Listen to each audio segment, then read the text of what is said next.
Greetings, Culture Warriors. It is I, Jeff Vieira, the author of Culture is Everything, and your host for this latest dispatch from the front.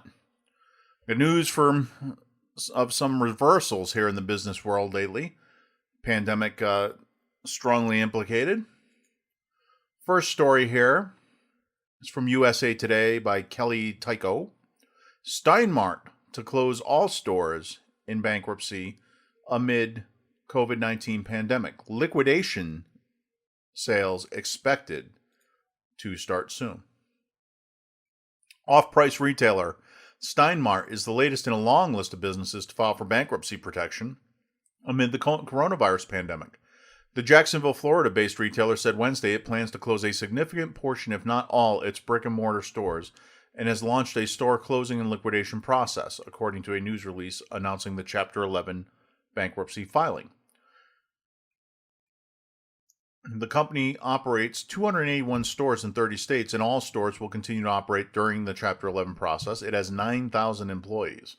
Our going out of business sale is expected to begin in our stores August 14th or 15th, the company told USA Today in a statement. We anticipate all stores will close by the fourth quarter of 2020, with closing dates varying by stores.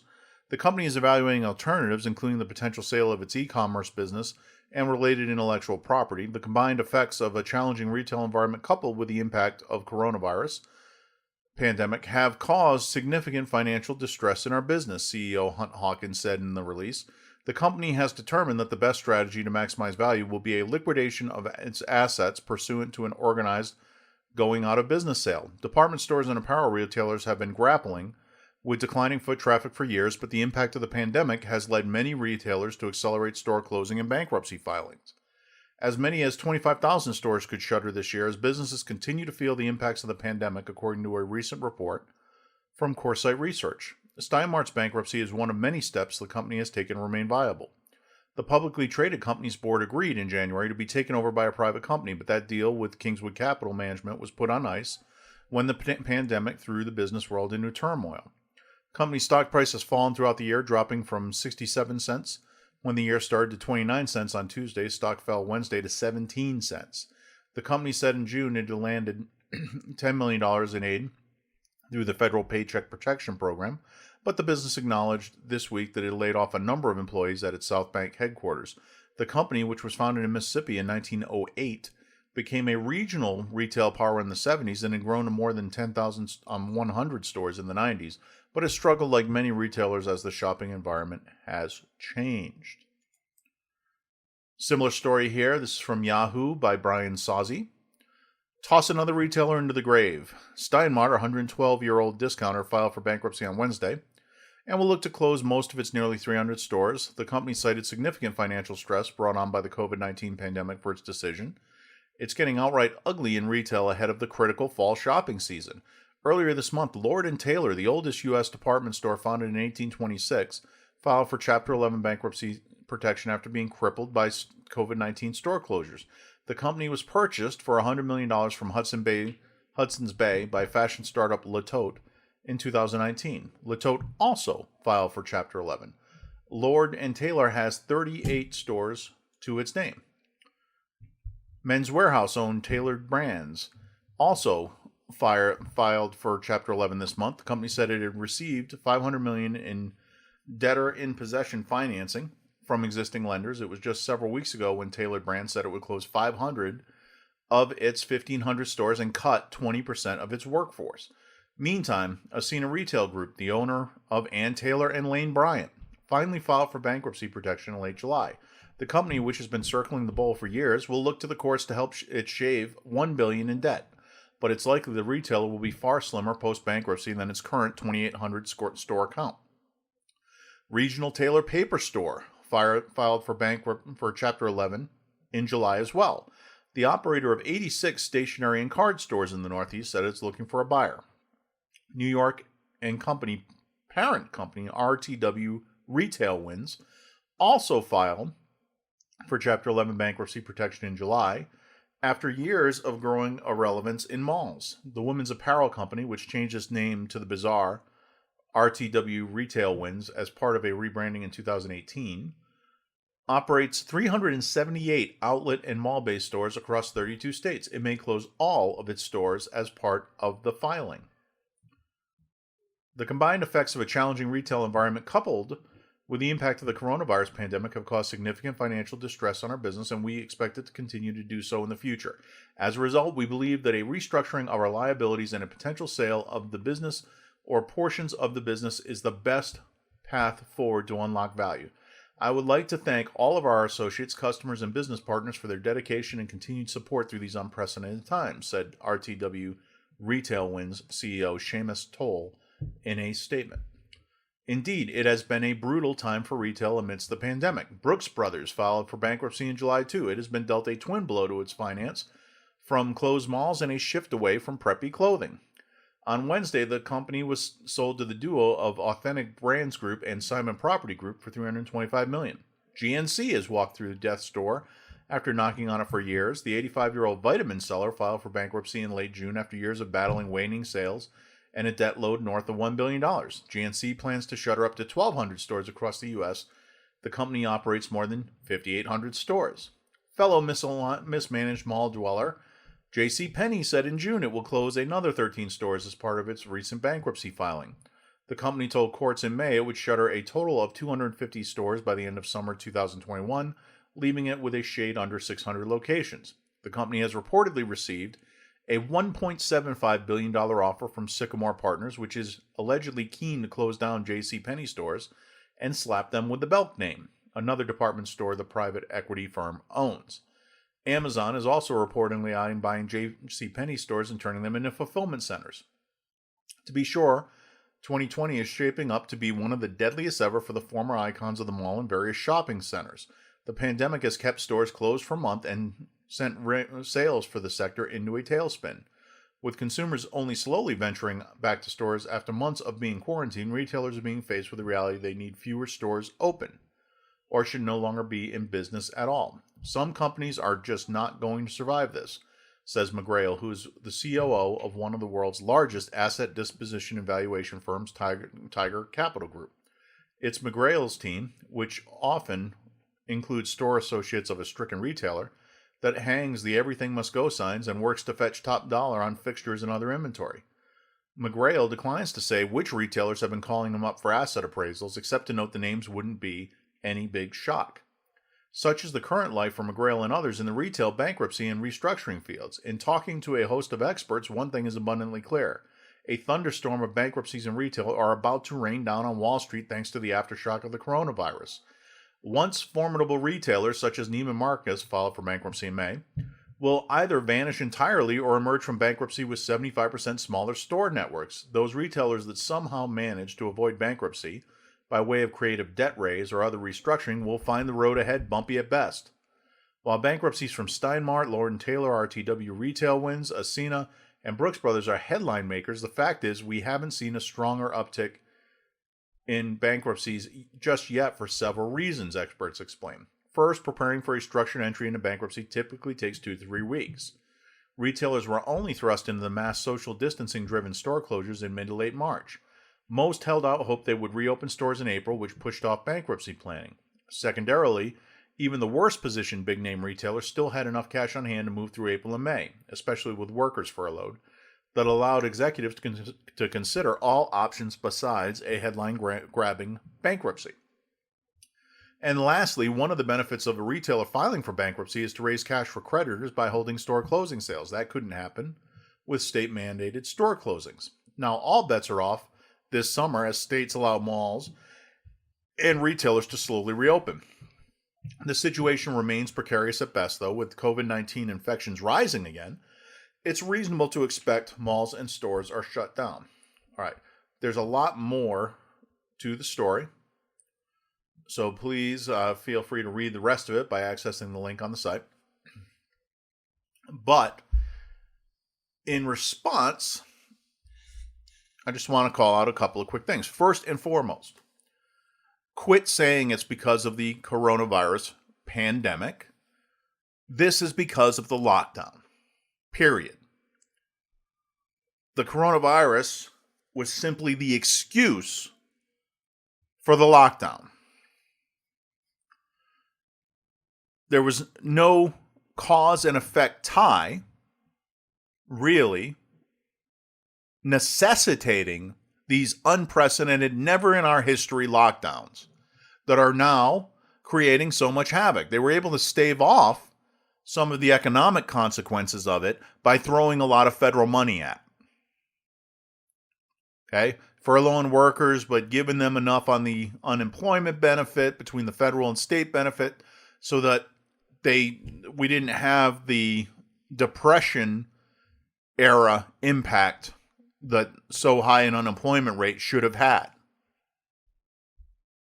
What has happened here is an absolute crime against the middle class in the United States of America and elsewhere.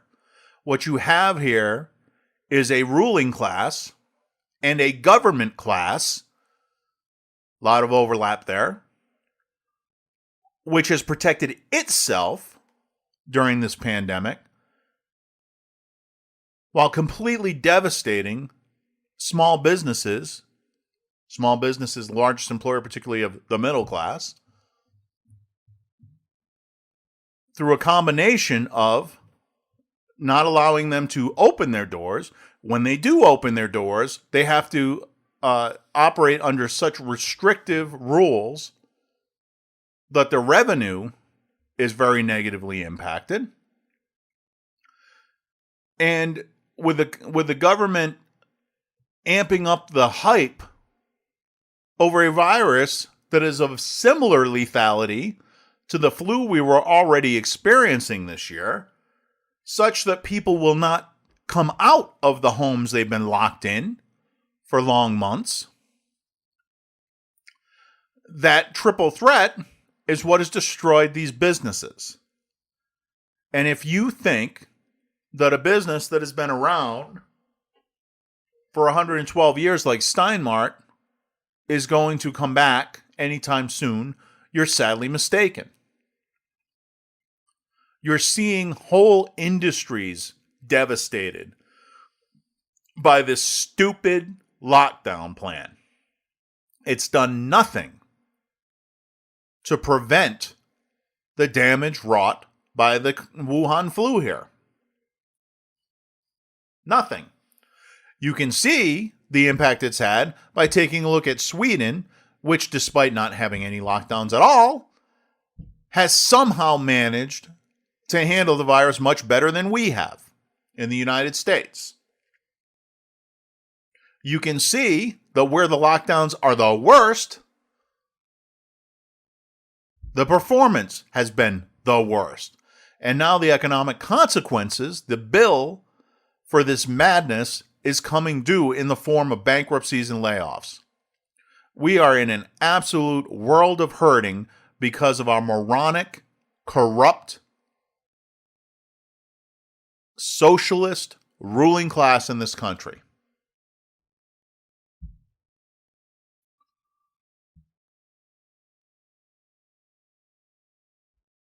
And it's only just begun. So the only one who's really going to be experiencing a super boom in this time are the e-commerce platforms. People have to get stuff somewhere, since the brick and mortar retailers have basically been wiped out by a neutron bomb of political stupidity and perfidy. Well, you're going to have to click away and get delivered what you need, because you can no longer go down the street to the strip mall where you used to be able to wander through the shops and buy what you need locally. Now you'll have to get it from the UPS man, because there's not going to be any alternative for many a community.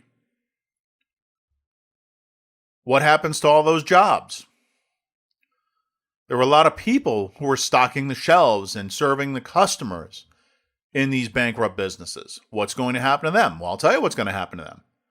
They're going to be thrust onto the unemployment lines.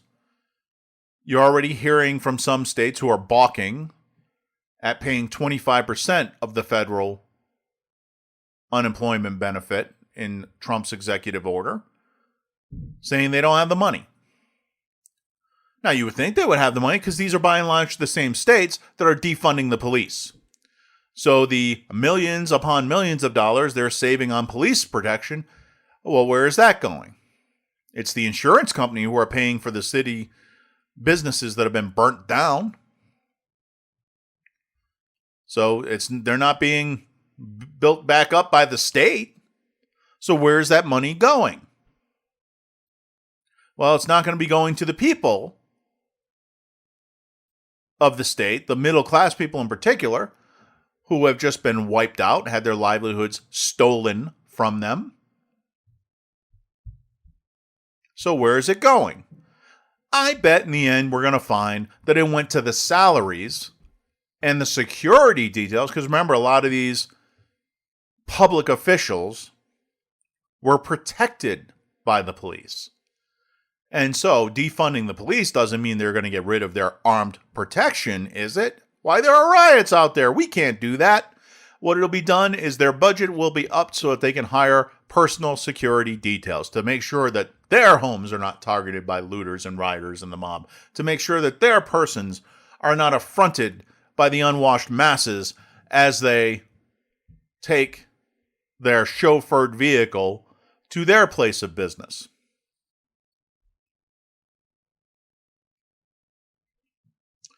Now let's ask another question. So that's the immediate devastation that we can see.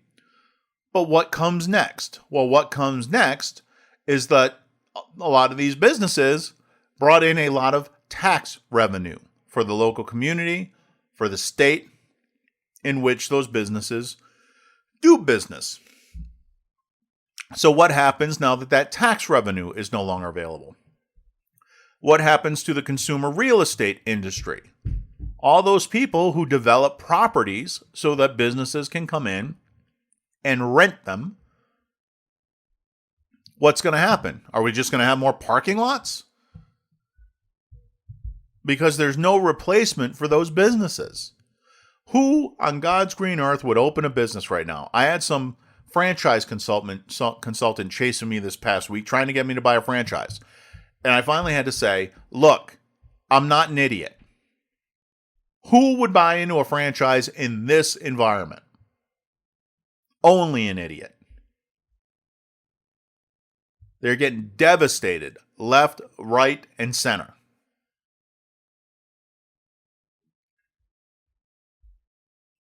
So you're going to see consumer real estate collapse. That's going to lead to another problem in the finance industry. As those mortgages start to default, how are the landlords supposed to pay their bills? They won't be able to. So you're going to see big problems there. What does that do for the construction industry? Where you have so much commercial real estate glutting the market. Well, they're not going to be starting as many new projects, so you're going to see a ripple effect there. So this very quickly gets beyond the retail industry and starts to really hit other industries.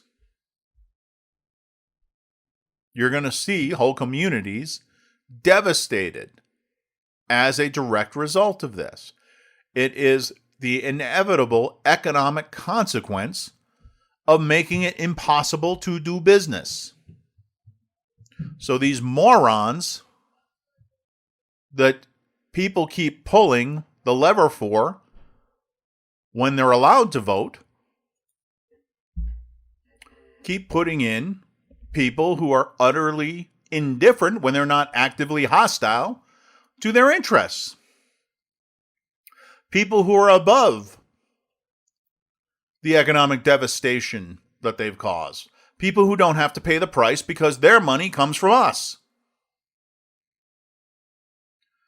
There's been a lot of talk about the teachers' unions not wanting to go back to school for fear of a virus which disproportionately impacts everybody 70 and over.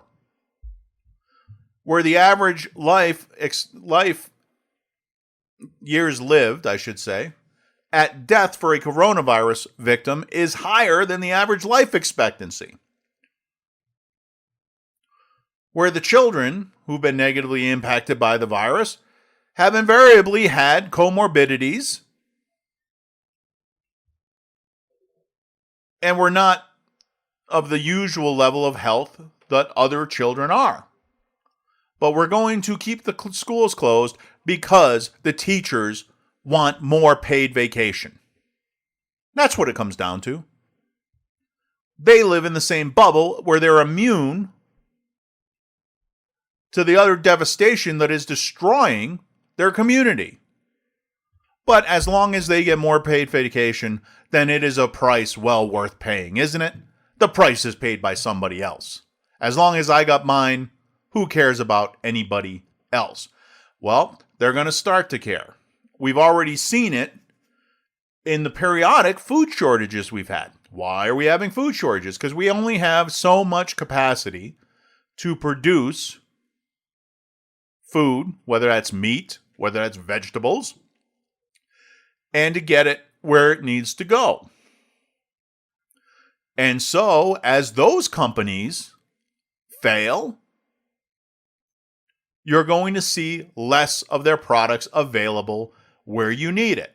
You have a bunch of hipsters living in Tony neighborhoods in metropolitan areas all across this land who believe that the food fairy brings them what they need to eat at Whole Foods and Trader Joe's and Starbucks. They're going to find differently.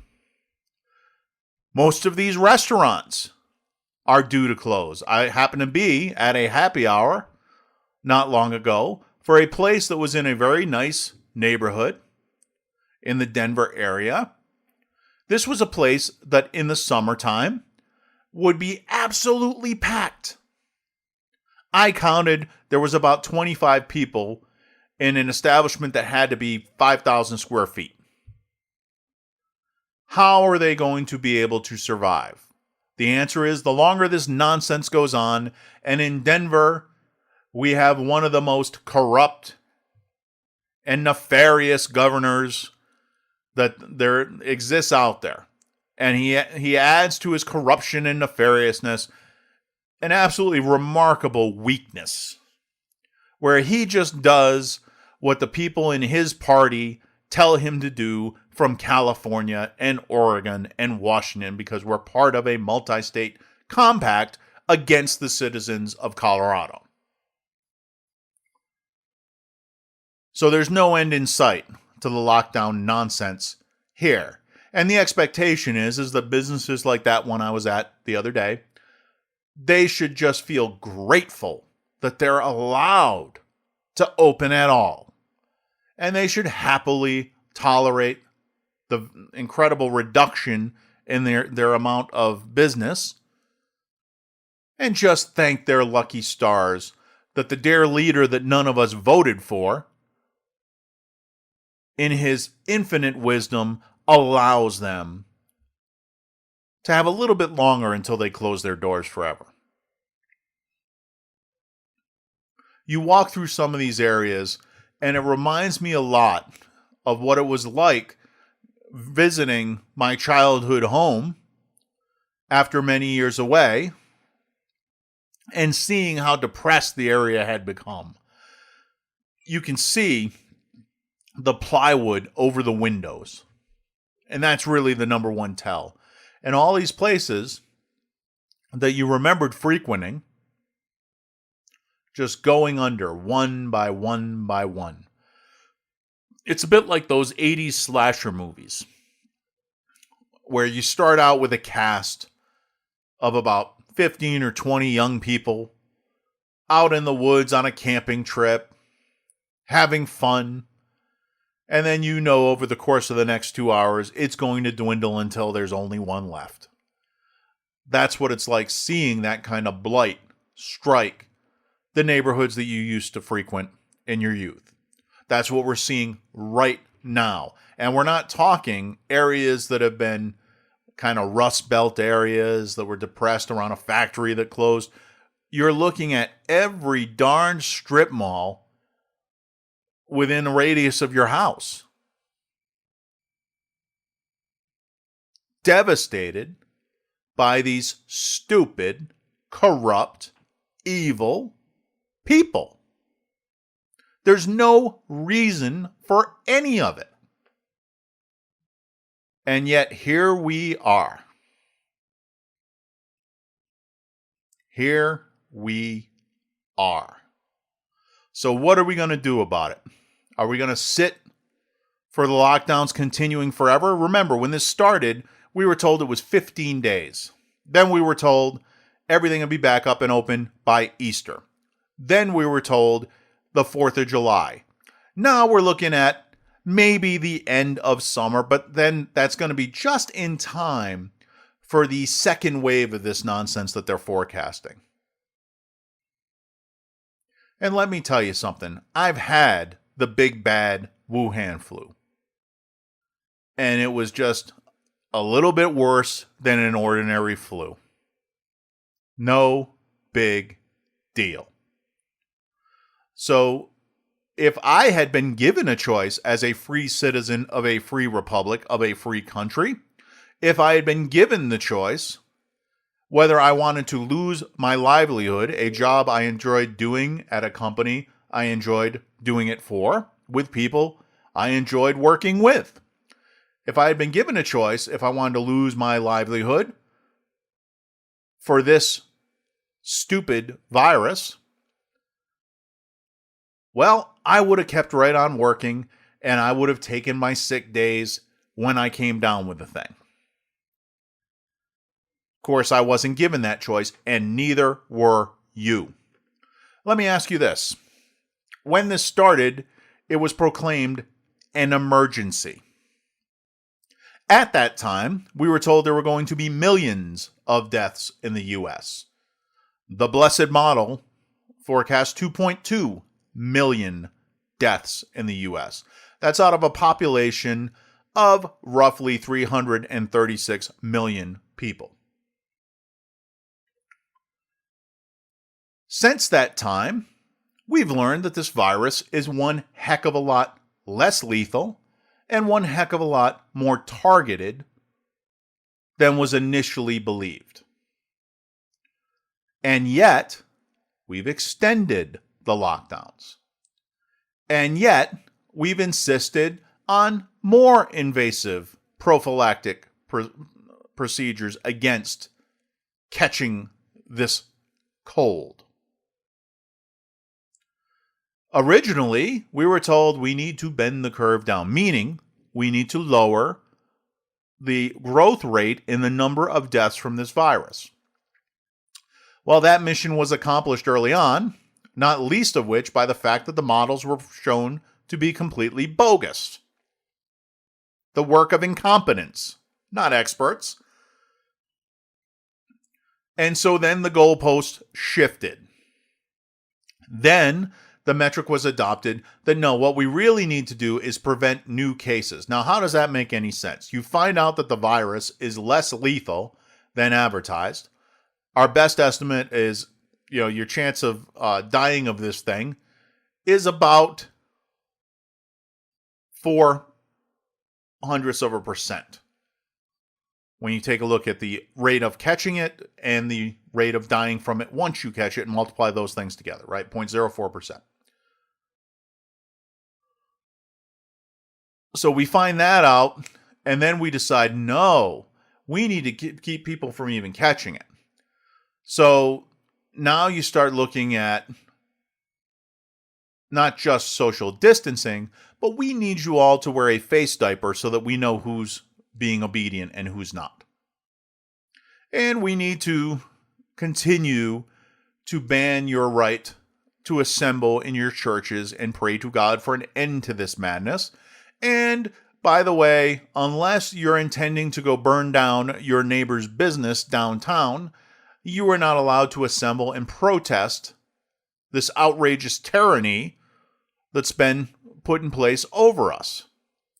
More than that, we'll get our buddies in the tech sector to keep you, while you're under house arrest, from even being able to communicate with the wider world by banning your posts, by claiming that what you're talking about isn't true, etc., etc., etc.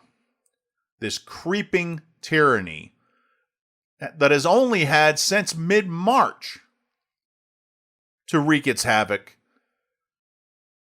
and to transform the formerly freest country in the world, the United States of America, into one vast, miserable, gray gulag. That's where we are at. So what are we going to do about it? You're going to let these people tell you that you cannot worship your God? Are you going to let them tell you that you cannot see your grandchildren? Are you going to let them paste a useless cloth on your face so that you can be burkered up like the rest of the slaves? Are you going to reflect on the fact that what started as an emergency all these long months ago can no longer claim to be an emergency? Not only has the amount of deaths reduced drastically, but we found that the cases has grown exponentially because a lot more people had this thing than was originally advertised. And guess what? They recovered nicely from it. Instead, we're treating it as though this disease were a death sentence, and that every case brings with it a significant risk of death. Completely untrue. We treat this as though it affects children as well as the elderly, as well as those with, say, pulmonary issues. That's absolutely untrue. We have a very targeted population that we can circle the wagons around and protect, and it doesn't require everyone wearing face burqas. All we have to do is refuse to comply. Refuse. When this all started and the governor assumed dictatorial powers in many a state, it was on the assumption that the legislatures who represent the people could not meet. Well, guess what? Those legislatures are meeting. So why are we being governed via executive order still? Where are the laws? Why don't our representatives, who are supposed to be accountable to us, debate and pass laws on the record rather than allow these governors to dictate by fiat how we are to live our lives? Not that long ago, our ancestors would have run these people out of town on a rail. Instead, we just meekly obey, afraid that someone will give us a dirty look if we don't wear a mask in Walgreens. This is not the country I grew up in. This is not the country that I served in the armed forces of to prevent this kind of nonsense from happening. This was a country with a constitution that had been the longest lived constitution in the world. That constitution is now operationally dead. The Bill of Rights that was so sacred to so many generations of Americans is now dead. Your First Amendment rights, so listed because they were considered to be the most indispensable bulwarks of liberty, dead. Murdered by these people that we continue to obey without question. It is an absolute disgrace. And if you're not ashamed of yourself for going along with this creeping tyranny in this country, I don't know what to tell you. You have no shame left. It is high time we stopped being sheep and started being men. And that is what I'll leave you with today. As Patrick Henry famously said, "Give me liberty or give me death."